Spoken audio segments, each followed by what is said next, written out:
हमारे जद्द अमजद, हमारे सिलसिला चिश्तिया साबरिया के सरखीर हाजी इमदादुल्लाह मुहाजिर मक्की शेखुल अरब वल अजम, मक्का मुकर्रमा ही के अंदर उन्हें आखिरी वक्त गुजारे, और वहीं जन्नतुल माला के अंदर जो उनकी कब्र मुबारक है, बहुत ऊंचा मुकाम कश्फ व करामात का अल्लाह ने उनको अता किया था। पहली मरतबा जब हज पे तशरीफ़ ले गए और बैतुल्लाह पे पहली नज़र पड़ी, और आप जानते हैं बैतुल्लाह पे पहली जब नज़र पड़े उसको दुआ कबूल होती है, उसको जो मांगो कि अता किया जाता है। तो देखते क्या मांगा, क्या कहा, या अल्लाह मैं आपसे आप ही को मांगता हूँ,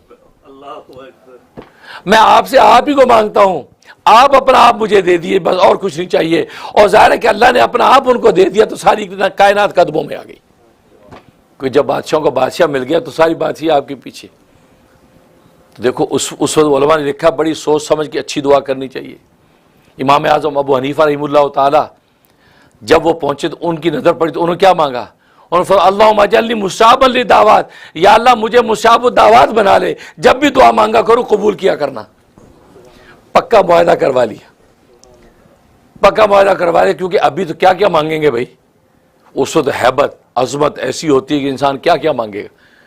कहा कि अल्लाह मुझे मुस्ताजब दावत बना ले, और ज़ाहिर है अब आगे ज़िंदगी की ज़रूरतें खुद सामने आती रहेंगी, मांगता रहूँ और तू देता रहे।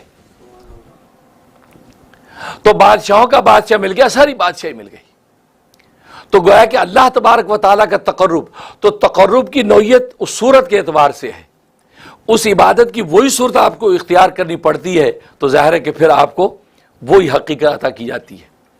तो ये कहना कि भाई आप पैसे तकसीम कर दे, जानवर ज़िबा करने की जरूरत नहीं, अल्लाह के नाम पे जब ज़िबा होता है जानवर तो उसमें बरकत हो जाती है। और फिर मैंने जब बताया कि कुर्बानी से अज़मत मिलती है,